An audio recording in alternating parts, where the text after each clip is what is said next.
CBS Radio Mystery Theater presents...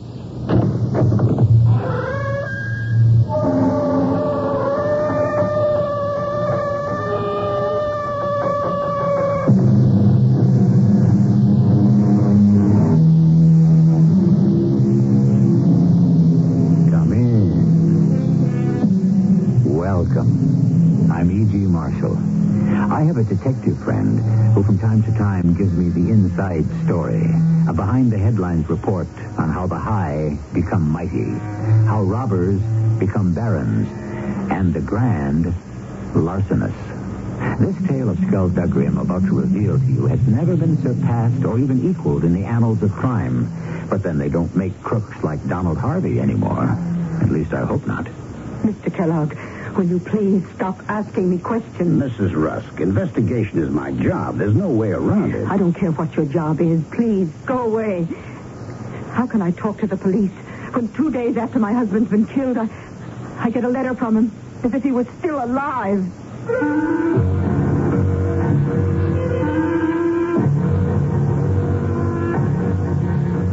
Our mystery drama, The Copenhagen Connection, written especially for the Mystery Theater by Gerald Keane, stars Ralph Bell. It is sponsored in part by ARM, Allergy Relief Medicine, and Contact, the 12-hour cold capsule. I'll be back shortly with Act One.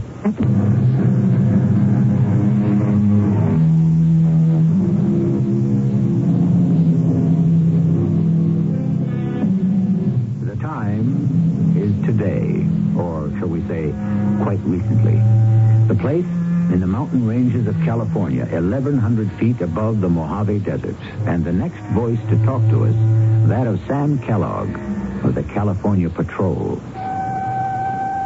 This is where it began for me, October 10th. A small chartered airplane had struck the side of the San Bernardino Mountains bordering the California Mojave Desert. I got there as the bodies were being pulled from the wreckage. The impact of the crash and the flames leaving very little for identification. Did you say very little, Sam? Oh, I'd say less than nothing. 3 bodies are all we could find, but who could tell who they were? Any word on the plane, George, whose it was? Yeah, I got a message radioed through that it may have been a twin-engine fan jet chartered from Mexico City from a private company. Give me a hand over here, George, in back of these rocks. Yes, I thought I saw the sun shining on a piece of metal. Grab that end. Let's turn it over. Anyway, looks like a piece of the tail. Can you read it, Sam? Letters are sort of scorched. Is that an N? And an L. NL109. Yeah, that's a 9, or is it an 8? 109A. Get that onto the radio, George. Yeah, will do. 109A. Now, what do you think, Sam? Feel like guessing what happened? I hate guessing. I'd rather wait and see what the FAA reads out of the flight instrument recorder. Yeah, you're the boss. George, send out that radio description, and then let's head back to town. There's nothing else we can do here right now.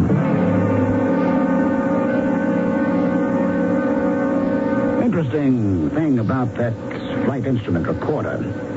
Our boys searched 3 miles in all directions. It never turned up. That was my first clue that something funny was going on.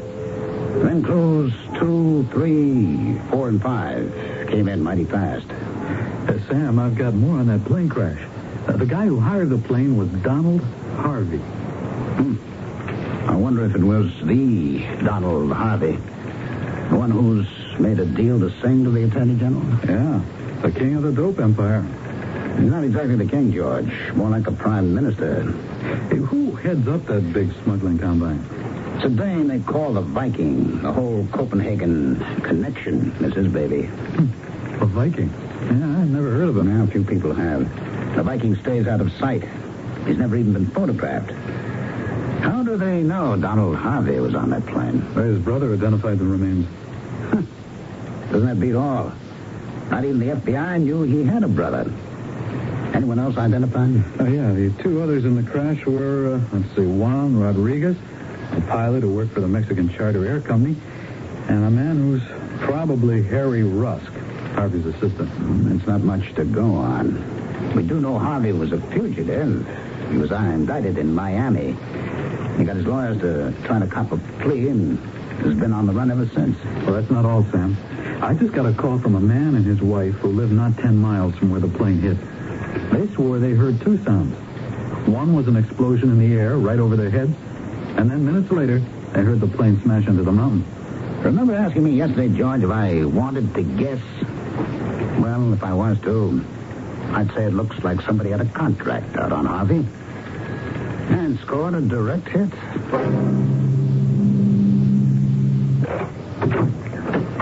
Yes. What do you want? Sam Kellogg, California Patrol. I'd like to speak to Jerry Harvey, the brother of the gentleman who was on that plane. I'm Jerry Harvey, officer. Come on in. What can I do for you, Mr. Kellogg? Mr. Harvey, I understand it was you who identified your brother. Is that a fact? Yes, I did. Gruesome experience. If I'm not being too intrusive, I'd like to know how you identified your brother. I saw the bodies at the morgue, and they were so burned and disfigured that even the dental records were useless. Well, that's what I meant when I said gruesome. Naturally, I couldn't ask Linda, that's Mrs. Harvey, to make the identification, so I had to. You see, Mr. Kellogg, we did know Donald would be on that private charter flying up from Mexico City. A kind of, secret visit, you understand, to see Mrs. Harvey. You said visit? Visit his own wife? Yes, they're estranged. They're not living together. Linda's staying with me here on the ranch. You mean she's here now? Yes, she is, but she's still very shook up about the accident. It's true they didn't get along, but when the man you married dies all of a sudden like that, well, that takes a lot out of you. How about answering my question, Mr. Harvey? You were able to identify your brother, Donald Harvey? Yes, there was one piece of clothing I was shown that made me fairly certain. What was that? Just a little piece of a tie. A necktie? Yeah. As I'd given it to Don for his birthday. Had it specially made for him.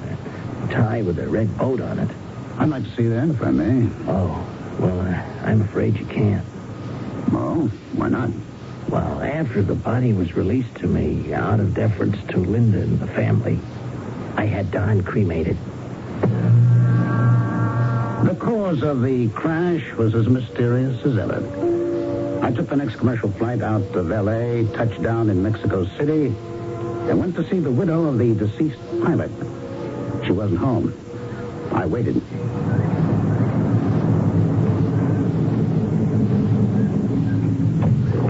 Mrs. Rodriguez. Mrs. Swan Rodriguez? Yes, that is me. And who are you? Sam Kellogg, California Patrol. I'd like to ask you some questions about your husband.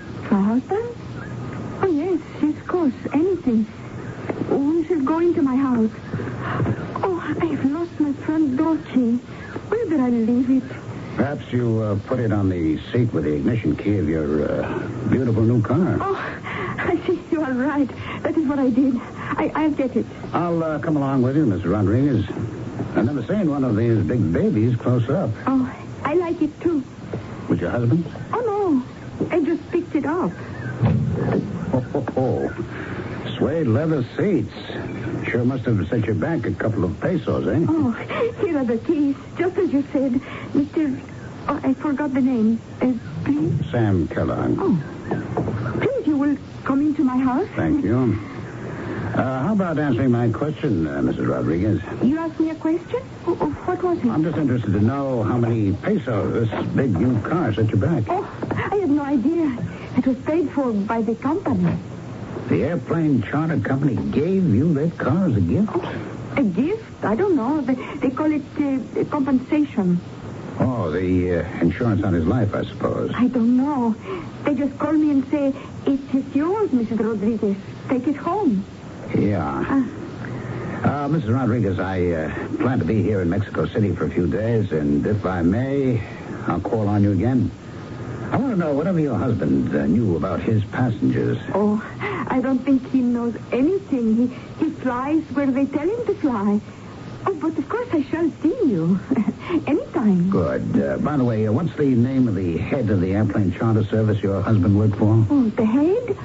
Oh, the man who owns it is Carlos Palacios. Ah, thank you, Mrs. Rodriguez. Much obliged. Hello, Mr. Palacios. This is Sam Kellogg, California Patrol. I'd like to come to talk to you about that accident involving one of your planes last week up our way. Kellogg. Yes, that's right. This evening, be fine. I'll take a taxi out to your hangar. 8 o'clock, I'll be there. Oh, by the way, that was a rather nice gift you made to your pilot's widow. Well, I'm talking about that expensive new car. Are you sure? Well, she said your company gave it to her. Part of the insurance. Oh, really? Well. Yeah, that's what she said. We'll discuss it further when I see you tonight, Mr. Palacios. See you. California Patrol. Hello, George. This is Sam. Oh, hi, Sam. I'm down in Mexico City. Check out if there is any other connection between the pilot Rodriguez and Donald Harvey. You mean other than the fatal flight? Will do. Is there anything new? Yeah. Harvey's widow has left California. Took an eastbound flight last night for New York and is booked through to Copenhagen, Denmark. What does Jerry Harvey have to say? He knows from nothing. He's taken off for Big Bear up in the hills where he's got a vacation log cabin. Can you assign a man to follow him, George? I've already done that. Are you winding up in Mexico City, Sam? Well, I hope to. Maybe the day after tomorrow I'll go on to Chicago. Chicago? Yes, the third man on that plane may have been Harvey's assistant, Harry Rusk. Chicago was his home base, and if he's got any relatives in the Windy City, I plan to talk to him. I'll call you from there, George. It checked out. Harry Rusk's wife, or perhaps widow, lived in a fancier part of Chicago. You're sure I can't give you a cup of coffee? Thank you. No, Mrs. Rusk, I know it's a bad time to start asking questions when one has suffered the kind of tragedy you have, but it is my job, and I'll try to be as tactful and as delicate as I can. I understand, Mr. Kellogg. I'll tell you whatever I know. Good. First of all, you did go to the morgue to identify your husband's remains? To California? No. I just couldn't bring myself to do it. They sent me a photograph, but I tore it up. But I telegraphed back that it was Harry. So you don't really know then? What difference does seeing him make? Harry was always with Mr. Harvey. No question about that. You're basing your identification on the assumption that Donald Harvey was on that plane. Well, why shouldn't I? If Harry wasn't on that plane, why hasn't he been in touch with me? It's not very tactful or delicate of you, Mr. Kellogg, to imply my husband may be alive and pretending to be dead. One last question. Has your attorney been in touch with you about your husband's will? He's not our attorney anymore. I mean, the one we used to have here in Chicago. I see. Can you tell me more? No, I can't. I don't want to talk about it. Do I understand correctly? You changed attorneys? May I ask why? No. Please, stop asking questions. Now, Mrs. Rusk, I told you this investigation is my job. It's not easy for me either. Easy? How can I talk to the police when 2 days after Harry's been killed, I get a letter from him as if he were still alive? A letter from Mr. Rusk? Yes, from Mexico City. He wrote, "I'll be seeing you soon, darling." And then more about a new lawyer in Copenhagen. Look, I can't talk about it now. Can't you understand? It's too real. Like a voice from the grave.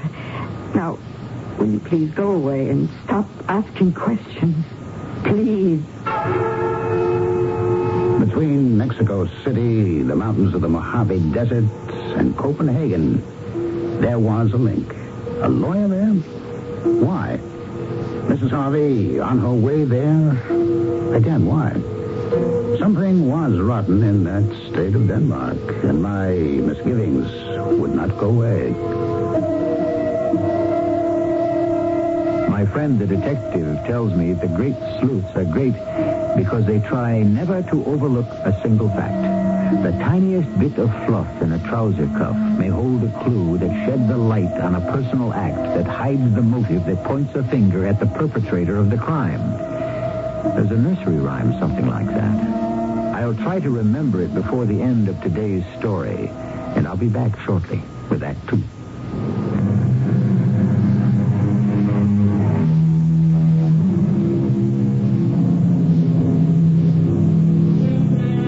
Back again with Act 2, the second of what may be an extraordinary series of acts to disguise a triple murder.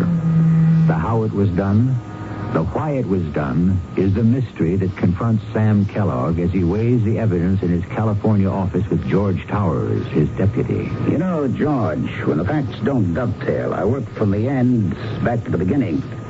Take Donald Harvey. Tell me about him, George. Indicted in Miami, implicated in a multi-million-dollar cocaine traffic. I got away to Mexico before the marshals could grab him. All right, that was step one.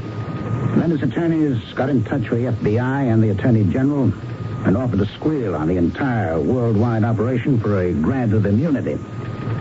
I suppose Harvey had gotten safety for blowing off the lid. Who would want him dead? Well, the guys he was going to rat on. Exploding his plane could have been their solution. So, who do we look for? Well, whoever'd been afraid of him. Yes, whoever they are. In the meantime, what do we know? I studied this FBI report. They say the proceeds are laundered through Denmark. Uh-huh. The Copenhagen connection. Is there anything else? Not that I can see. Take a good look at that report. It doesn't hit you? No photograph of him? Not a single one? Well, I don't see how that matters now. Oh, you don't, huh? Okay. Now let's count up suspects who may have had a hand in that crash. Any suspects? Everyone. Starting with his brother Jerry, who cremates the body in a real hurry. Well, let's see. Harvey's estranged wife, Linda, who takes a sudden, unexplained trip to Copenhagen. Well, those two are it. Oh, no, there's more. The pilot's wife, Carmen Rodriguez, who gets a gift of 100,000 pesos worth of a new automobile. Who gave it to her? She lies. Yeah, not a very bright dame, I'd say. Well, she's suspect number 3. Perhaps not directly involved, but she knows more than she says. 4, the widow of Harry Rusk. She gets a letter from her husband telling her his new attorney lives in Copenhagen. Copenhagen again. Now, have you got a report on the conversations between the L.A. control tower and the NL1098 before she crashed? Well, you're not going to like this, Sam. Well, all right, hit me. When I checked there yesterday, they told me the taped conversation had been accidentally erased. The plot gets thicker and thicker. What about the flight recorder? It never showed up. And we combed the crash area. That doesn't smell good either. Those flight recorders are virtually indestructible. Conclusion? It was never on the plane. Oh, what's behind this? A lot of money. Somebody had to make it worthwhile for Rodriguez in Mexico City. Somebody else had to monkey with the tape in L.A. And somewhere, a great big cocaine empire is still doing business as usual. George, get yourself down to Mexico City. Start with the head of the charter service, a Mr. Carlos Palacios, and grill him. Then move over to the pilot's widow. You're a nice-looking young fella. Don't leave her until you get something out of her. What are you going to do? I'm packing a bag for Copenhagen.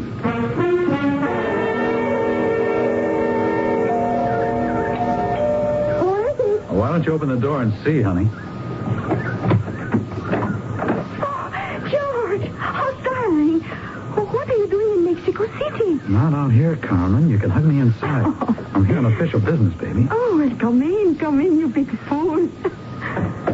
Oh, my darling George, I was going... I say you get stark crazy. Yeah, crazy is right.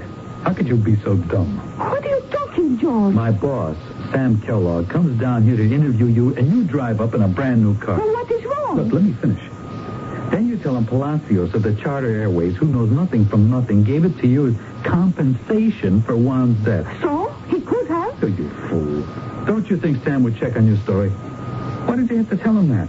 In fact, why did you have to wave all your money around so soon? Couldn't you keep it until everything cooled off? Is this why you came all the way from California to scold me? Oh, George, I thought you loved me. I do love you, baby, but there's too much at stake for me to get hooked up with a stupid dame. Why do you keep calling me stupid?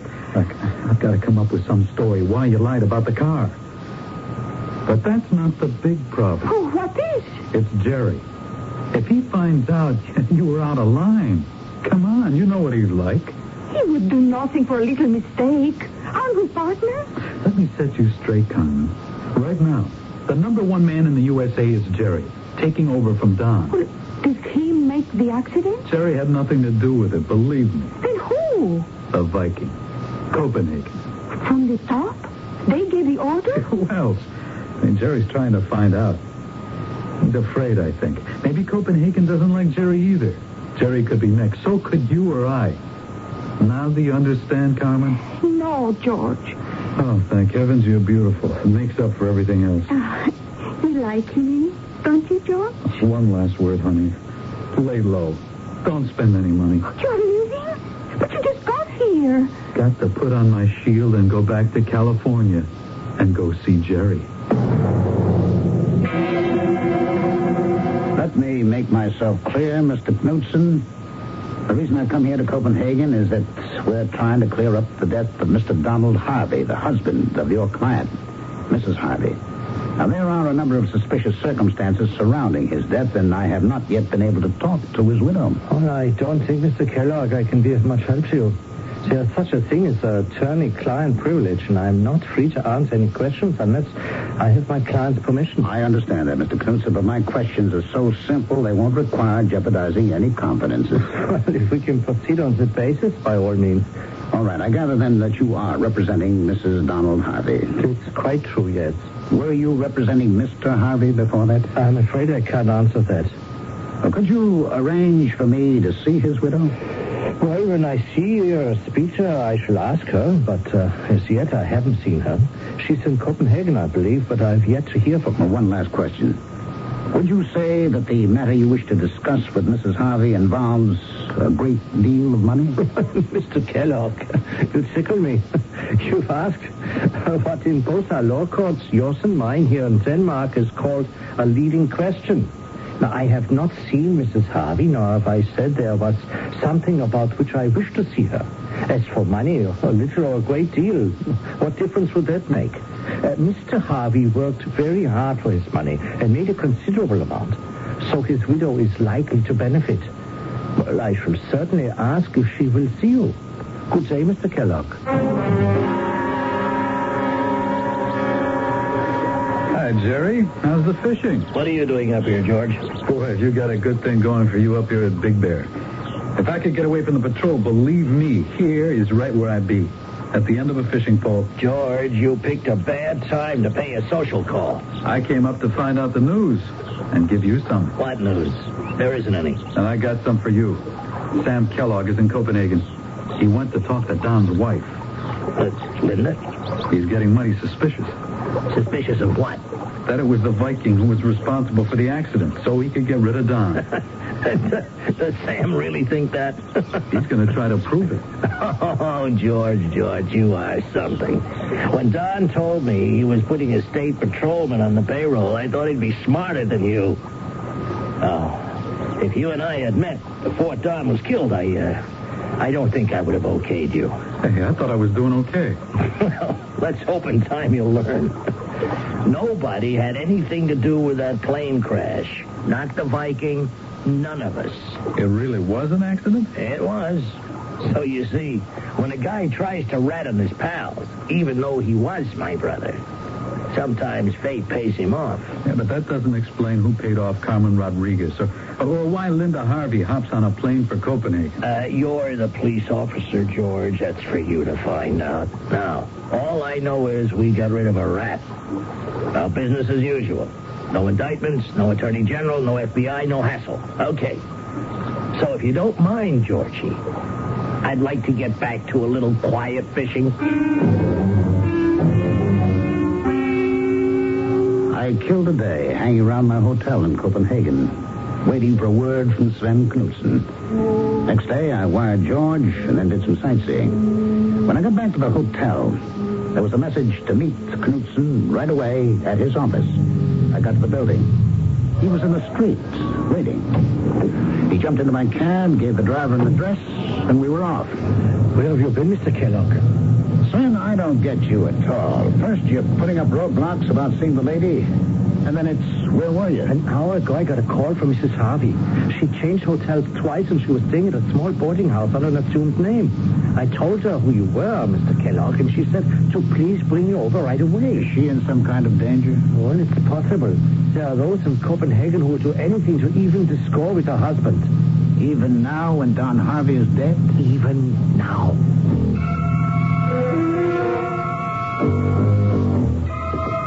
This is it. Room 313. Mrs. Harvey. Mrs. Harvey? It's me, Sven Knudsen. Try the door. Yeah. The door's locked. Mrs. Harvey. Mrs. Harvey, are you all right? We'd better break the door down. Stand away. Don't know how to do this. Mrs. Harvey. You better let me handle this, Sven. Call the Copenhagen police. Tell them that someone's been shot to death. More deaths, more problems, and the solution seems further away with every passing hour. So far, Sam Kellogg has kept us completely in the picture. We know everything that he does. So that if there are detectives among us, we could solve this mystery. In fact, we know more than Sam does. For we know his deputy George is not on the side of the law. I'll return shortly with Act 3.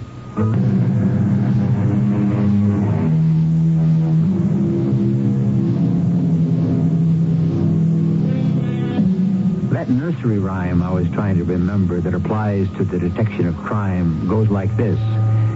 This is the farmer sowing his corn that milked the cow with the crumpled horn, that tossed the dog, that worried the cat, that killed the rat, that ate the malt that lay in the house that Jack built. In other words, all clues are irrevocably linked in a chain. It was nice of you, Sven, to drive me out here to the airport. Oh, it's nothing, Sam. You helped me with all the paperwork details over the late Mrs. Harvey. When a foreigner is murdered in Copenhagen, it presents so many problems. What stumps me is that the coroner reported she'd been dead 24 hours. Yet you said she called you the day we went there. Yes, she did. I'm prepared to swear it. Not an hour before. Well, obviously, whoever called you was not Mrs. Harvey.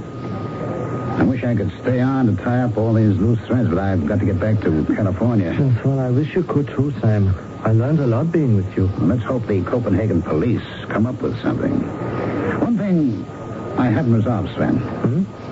That is the matter of Mrs. Harvey's money. Oh, you mean the $1 million deposited in her name? Exactly. You have no idea why that money was put there? No, none whatsoever, Sam. I received my instruction from Mr. Harvey before he died, and I followed them. From where was it sent? Mexico City. When? It was mailed 8 days before the plane crashed that took his life. Then, what did you do, Sven? Well, Linda Harvey was still legally Mr. Harvey's wife. I telephoned her and told her to come over and claim the money. Well, why didn't you merely have it transferred to her account in California?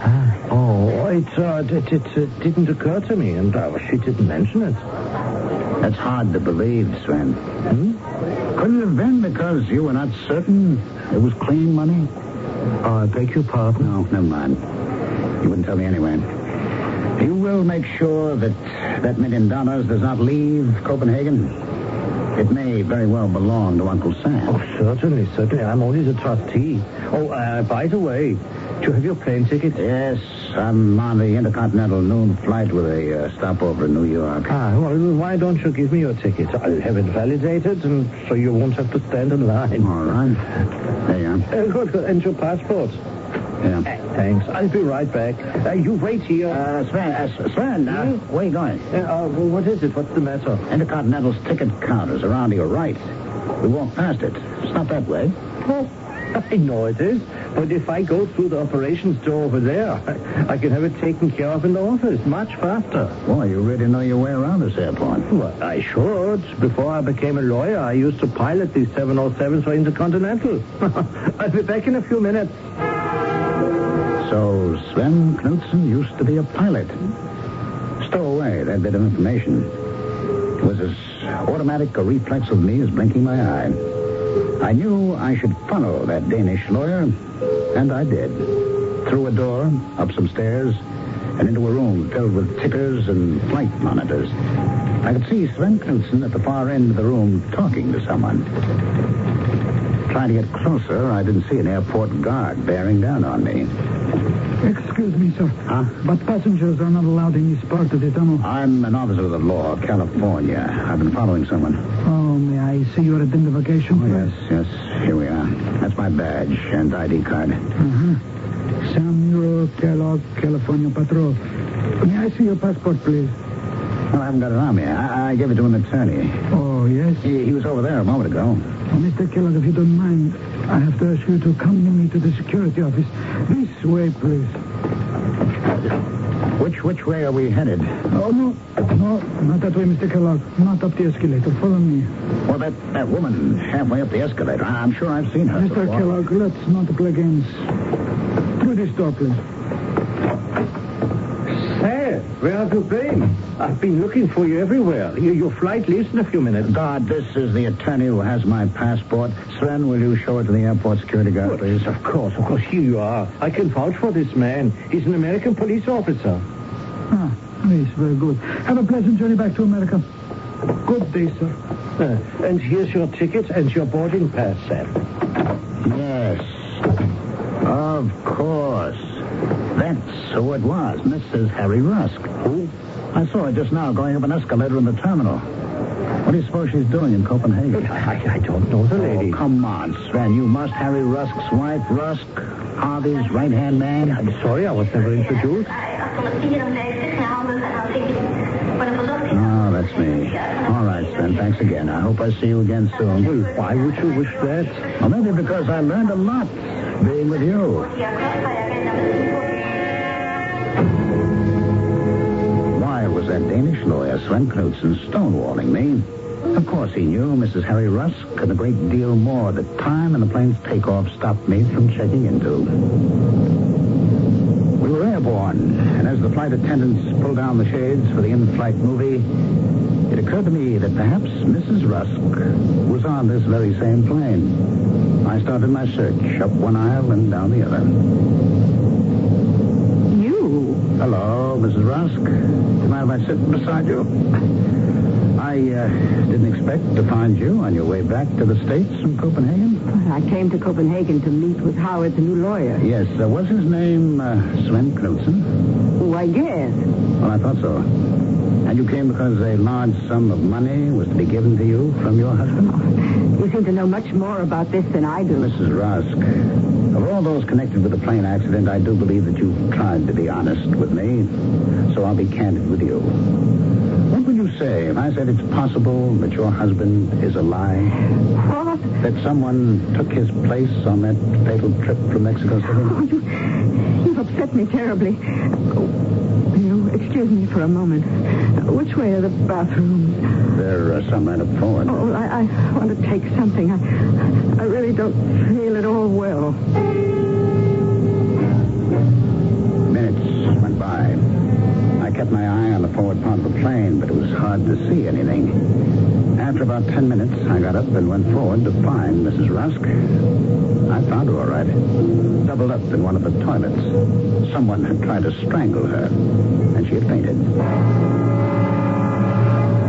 Mrs. Rusk, how are you feeling? Oh, scared. All right. Just settle back and take it easy, huh? Oh, I don't know what would have happened if you hadn't found me. All right. That's all behind us. Now, what I'd like you to do is try to recall exactly what happened after you left your seat and went forward to the bathroom. Welcome home, Sam. You look pretty beat. Yeah. You try 6,000 miles in a plane with an attempted murder, and the assailant on board who gets away from it. Someone tried to strangle Mrs. Rusk, and although I had the plane searched during our New York stopover, everybody on the plane checked out and was cleared. Well, that doesn't make much sense. Why would anyone try to kill Mrs. Rusk? I asked myself the same question. Did you get my wire about Mrs. Harvey being shot? Oh, I didn't know what to make out of that either. You didn't? It beats me, Sam. Now, let me think about it. Maybe I can figure something out. Yeah, you do that, George. Hey, are you angry at me? No, I'm just tired. I'm going to hit the showers and have a sack. Then I'll tell you where we go from here.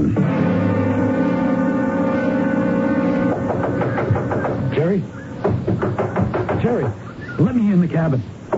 Open up. It's me, George. What in the blazes is the matter with you? You want the whole mountain to know you're here? Sam's back.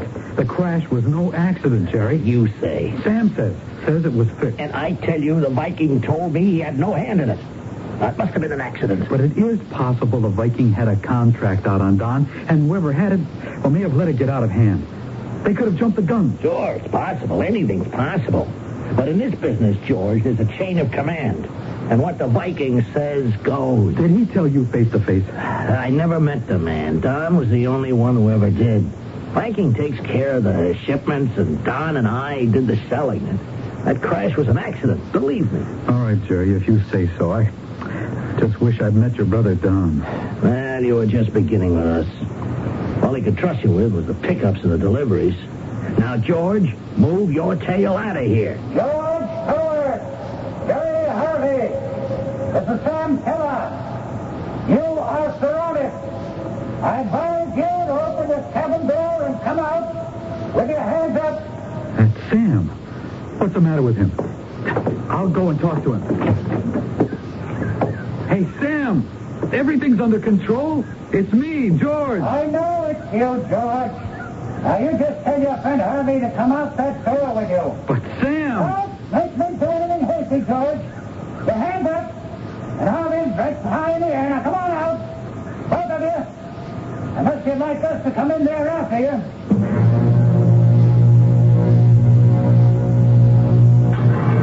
I'm sorry I had to put you both in the same cell, but we're a little crowded. Sam, what are you locking me up in here with Jerry Harvey for? Are you out of your mind? I have a right to see my lawyer. Oh, well, please, one at a time, gentlemen.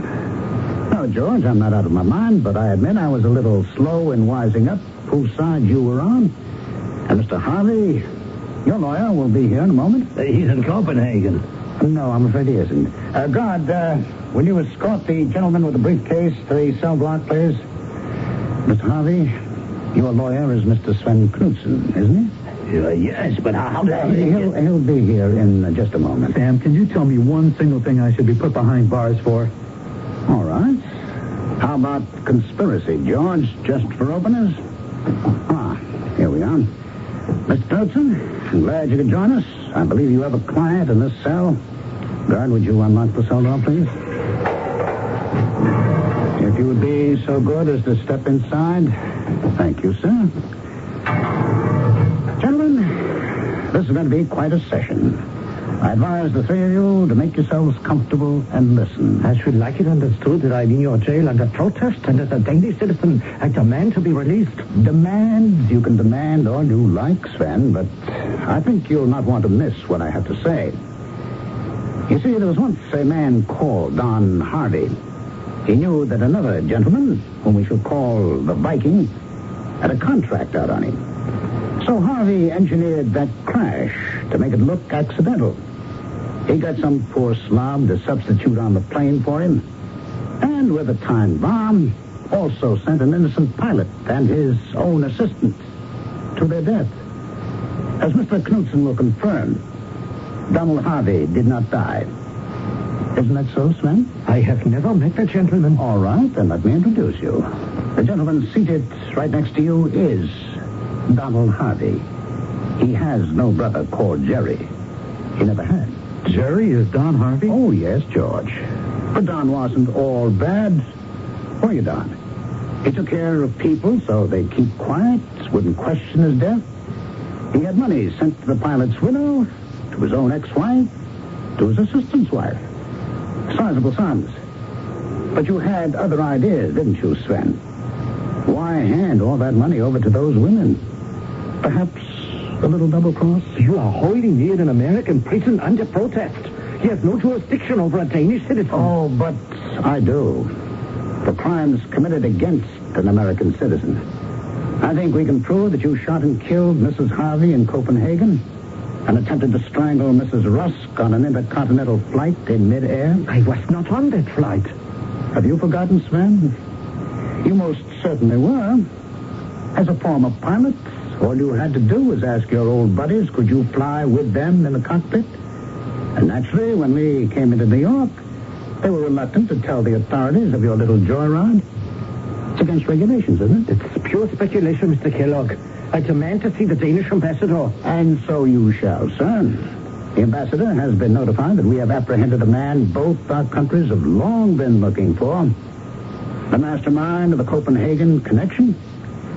Donald George, may I introduce you to Mr. Sven Knudsen, otherwise known as the Viking.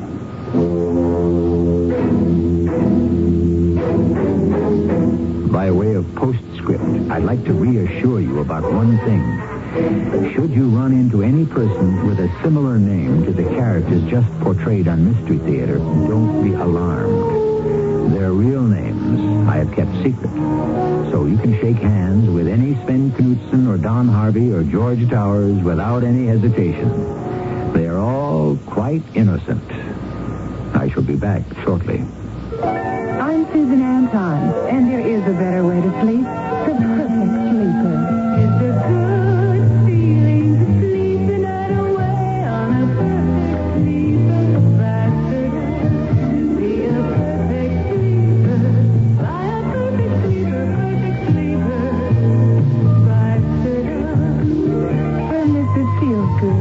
Every perfect sleeper has it. From the Signature One to the fabulous Avanti with Pillow Soft Top.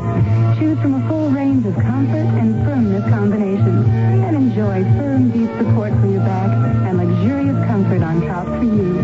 Be a perfect sleeper. Buy a perfect sleeper, faster up.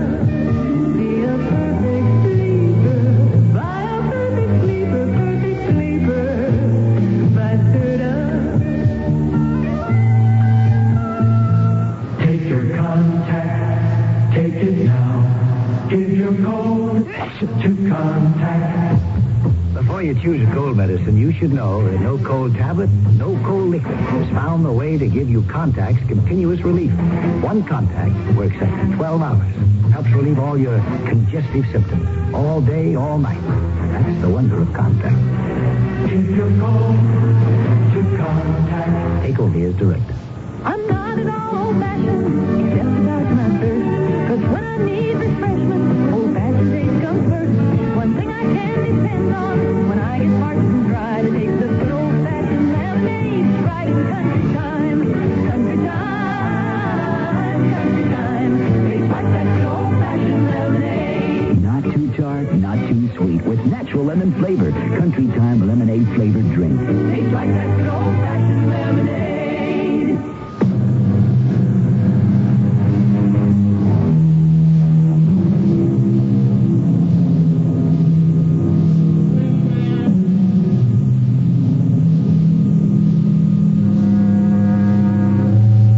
Napoleon, 150 years ago, warned us against the conspiracy of criminals when he said, the contagion of crime is like that of the plague.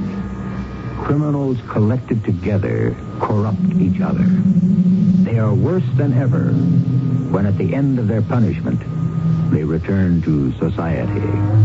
A few words, I say, to the wise. Our cast included Ralph Bell, Lloyd Batista, Bryna Rayburn, and Earl Hammond. The entire production was under the direction of Hyman Brown. Radio Mystery Theater was sponsored in part by Contact, the 12-hour cold capsule, and ARM, Allergy Relief Medicine. This is E.G. Marshall inviting you to return to our Mystery Theater for another adventure in the macabre. Until next time, pleasant dreams.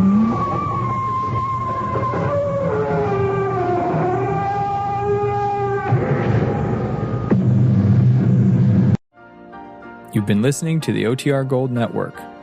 Find more classic radio at otrgold.com.